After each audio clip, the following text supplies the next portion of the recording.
আকাশবাণী কলকাতা। স্থানীয় সংবাদ পড়ছি নমামি বসুরুদ্র। প্রথমে বিশেষ বিশেষ খবর।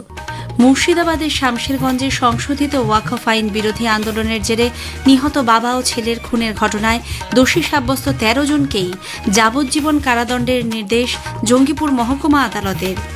নদিয়ার হাঁসখালিতে নাবালিকার গণধর্ষণ এবং জোর করে দাহ করার ঘটনায় দোষী সাব্যস্ত ব্রজ গোয়ালি এবং তার দুই বন্ধুর আমৃত্যু কারাদণ্ড। বাংলাদেশে দীপু দাসকে হত্যার ঘটনায় কলকাতায় সেদেশের ডেপুটি হাইকমিশনের দপ্তরের সামনে বিভিন্ন সংগঠনের পক্ষে বিক্ষোভ। জাতীয় কৃষক দিবসে আজ রাজ্য জুড়ে নানা অনুষ্ঠানের আয়োজন করা হয়েছে। শান্তিনিকেতনে শুরু হয়েছে ঐতিহ্যবাহী পৌষ উৎসব। বিষ্ণুপুরেও আজ থেকে শুরু ৩৮তম বিষ্ণুপুর মেলা। আসছে বিস্তারিত খবরে। মুর্শিদাবাদের শামশেরগঞ্জে সংশোধিত ওয়াকফ আইন বিরোধী আন্দোলনের সময় হিংসার জেরে নিহত বাবা ও ছেলে হরগোবিন্দ দাস ও চন্দন দাসের খুনের ঘটনায় দোষী সাব্যস্ত ১৩ জনকেই যাবজ্জীবন কারাদণ্ডের নির্দেশ দিয়েছে জঙ্গিপুর মহকুমা আদালত। একই সঙ্গে আক্রান্তের পরিবারকে ১৫ লক্ষ টাকার ক্ষতিপূরণ দেওয়ার জন্য রাজ্যকে নির্দেশ দিয়েছেন আদালতের বিচারক অমিতাভ মুখোপাধ্যায়। এর পাশাপাশি প্রত্যেককে ১০,০০০ টাকা করে জরিমানা দিতে হবে। অনাদায়ে আরও ৩ মাস কারাবাসের নির্দেশ দেওয়া হয়েছে। দেখা দিলে নির্দেশ বাতিল হয়ে যাবে বলেও জানিয়েছে আদালত। অন্যদিকে অংশুমান নামে আরেক দোষীর ৩ বছরের কারাদণ্ড হয়েছে। গতকাল এই ৯ জনকে দোষী সাব্যস্ত করে আদালত। উল্লেখ্য ২০২২ সালের এপ্রিলে স্থানীয় তৃণমূল পঞ্চায়েত সদস্যের ছেলে সোহেলের জন্মদিনের পার্টিতে ওই নাবালিকাকে গণধর্ষণ করা হয়। অতিরিক্ত রক্তক্ষরণের জেরে গুরুতর অসুস্থ হয়ে পড়লে হাসপাতালে নিয়ে যেতেও বাধা দেওয়া হয়। ডেথ সার্টিফিকেট ছাড়াই জোর করে শ্মশানে দেহ পুড়িয়ে দেওয়া হয়। বাংলাদেশে বস্ত্র কারখানার শ্রমিক দীপু দাসকে পিটিয়ে খুনের ঘটনায় কলকাতায় সেদেশের ডেপুটি হাইকমিশনের সামনে হিন্দুত্ববাদী সংগঠনের বিক্ষোভকে কেন্দ্র করে আজ উত্তেজনা ছড়ায়। একাধিক সংগঠনের ডাকে এই মিছিল বাংলাদেশের ডেপুটি হাইকমিশনের উদ্দেশ্যে এগোতে গেলে বেগবাগানে পুলিশ তাদের পথ আটকায়। বিক্ষোভকারীরা ব্যারিকেড ভেঙে এগোনোর চেষ্টা করলে পুলিশের সঙ্গে তাদের ধস্তাধস্তি বাধে। এরপরই রণক্ষেত্রের চেহারা নেয় গোটা এলাকা। ভিড় ছত্রভঙ্গ করতে পুলিশকে লাঠিচার্জ করতে হয়। কয়েকজন বিক্ষোভকারী আহত হন বলে জানা গেছে। কয়েকজন বিক্ষোভকারীকে জোর করে পুলিশ প্রিজন ভ্যানে তুলে নিয়ে যায়। পুলিশের তরফে এই জমায়েতকে বেআইনি ঘোষণা করে বারংবার ব্যারিকেড থেকে সরে যাওয়ার অনুরোধ জানানো হলেও বাংলাদেশের উপদূতাবাসে স্মারকলিপি জমা দেওয়ার দাবিতে অনড় থাকেন বিক্ষোভকারীরা। এই বিক্ষোভের জেরে পার্ক সার্কাসের একাংশে যানজট তৈরি হয়। এদিকে বিজেপি হিন্দুত্ববাদী সংগঠনের ওপর পুলিশের আক্রমণে তীব্র নিন্দা করেছে।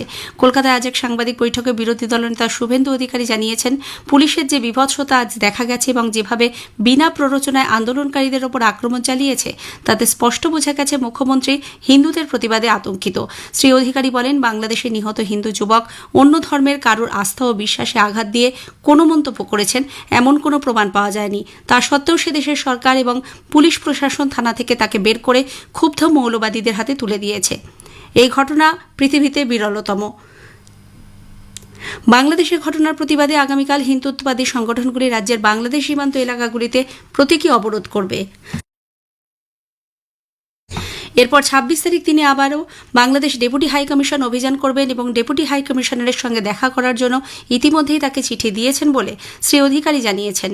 এদিকে পুলিশি অত্যাচারে আজ জনাদশেক প্রতিবাদী আহত হওয়ায় তাদের হাসপাতালে চিকিৎসা চলছে। শুভেন্দু অধিকারী পরে হাসপাতালে গিয়ে তাদের সঙ্গে দেখা করেন। পুলিশ আজকের ঘটনায় ৩ জনকে আটক করেছে। অন্যদিকে বাংলাদেশের সাম্প্রতিক পরিস্থিতির প্রতিবাদে বামপন্থী দলগুলি আজ এন্টালি মার্কেট থেকে বাংলাদেশের উপদূতাবাসের অফিস বেগবাগান পর্যন্ত মিছিল করে। মিছিলে যোগ দিয়ে সিপিএমের রাজ্য সম্পাদক মোহাম্মদ সেলিম বলেন, ওই দেশে কোনো নির্বাচিত সরকার নেই। মুক্তিযুদ্ধের ধারা বহন করে তারা এবং যারা ধর্মপ্রথার কথা বলে এবং সেখানকার যারা সংখ্যালঘু মানুষ, সে বৌদ্ধ হতে পারে, সে হিন্দু হতে পারে, সে এমনকি মুসলমান ধর্মের মধ্যে যারা সংখ্যালঘু আছে তাদের ওপর অত্যাচার হচ্ছে, কারণ ধর্মভিত্তিক রাজনীতি হচ্ছে বলে। কোনো নির্বাচিত ওখানে সরকার নেই। তাহলে যেটা গণতান্ত্রিক ধর্মনিরপেক্ষ যে চরিত্র ছিল বাংলাদেশে সেটা নষ্ট হয়েছে এবং সেখানে প্রতিদিন হানাহানি খুনোখুনি বাড়ছে। আজও কিছু খবর পেয়েছি।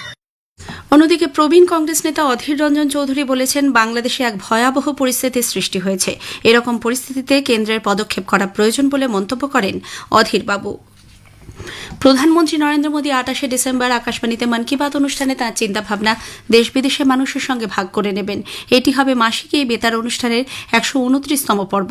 বেলা ১১টা থেকে আকাশবাণী এবং দূরদর্শনের সবকটি চ্যানেল ও প্রচার তরঙ্গে অনুষ্ঠানটি একযোগে সম্প্রচারিত হবে। স্থানীয় সংবাদ শুনছেন আকাশবাণী কলকাতা কেন্দ্র থেকে। আমাদের সংবাদ শুনে যাবে ইউটিউব চ্যানেল আকাশবাণী সংবাদ বাংলা, ফেসবুক ও ইনস্টাগ্রাম আকাশবাণী সংবাদ কলকাতা এবং এক্স হ্যান্ডেল AIR নিউজ কলকাতাতে। জাতীয় কৃষক দিবসে আজ রাজ্য জুড়ে নানা অনুষ্ঠানের আয়োজন করা হয়েছে। নদিয়া কৃষি বিজ্ঞান কেন্দ্রের উদ্যোগে এক বিশেষ অনুষ্ঠানে 133 জন কৃষক অংশ নেন। বর্তমান সময়ে চাহিদাভিত্তিক কৃষি প্রযুক্তি নিয়ে বিস্তারিত আলোচনা হয়। ICAR সদর দপ্তর থেকে কেন্দ্রীয় কৃষিমন্ত্রী শিবরাজ সিং চৌহান সহ অন্য বিশিষ্ট ব্যক্তিরা কৃষকদের উদ্দেশ্যে বক্তব্য রাখেন। সংসদে সদ্য পাশ হওয়া বিকশিত ভারত জি আইন নিয়েও আলোচনা হয়েছে। বিকশিত ভারত জি আইন কতটা সহায়ক হবে তা নিয়ে জলপাইগুড়ি চা বাগানের এক মহিলা কর্মী নিজের বক্তব্য জানিয়েছেন। লক্ষ্মীভূমি কাজ খুঁজে খুঁজে বেড়াইতে কাজ করতাম, 100 দিনের কাজটা বন্ধ, এখন যখন চালু হবে তখন আমাদের ভালো।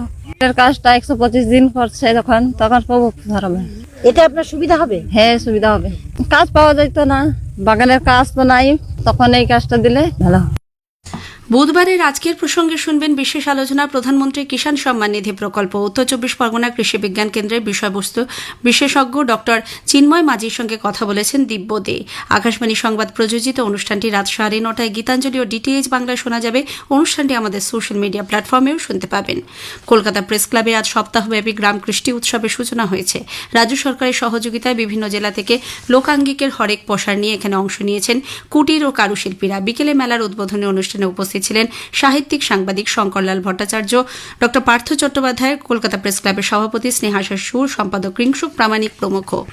শান্তিনিকেতনে ঐতিহ্যবাহী পৌষ উৎসবের সূচনা হয়েছে। মহর্ষি দেবেন্দ্রনাথ ঠাকুরের দীক্ষা দিবস উপলক্ষে দিনটি উদযাপিত হয়। চিরাচরিতভাবেই আজ ভোর 5:30 গৌড় প্রাঙ্গণে বৈতালিক এবং তারপর ছাতিমতলায় উপাসনার মাধ্যমে স্মরণ অনুষ্ঠান আয়োজিত হয়েছে। আজ থেকে শুরু হয়ে এই পৌষ মেলা চলবে আগামী 28 ডিসেম্বর পর্যন্ত। এদিকে বাঁকুড়ার বিষ্ণুপুরে আজ থেকে শুরু হয়েছে 38তম বিষ্ণুপুর মেলা।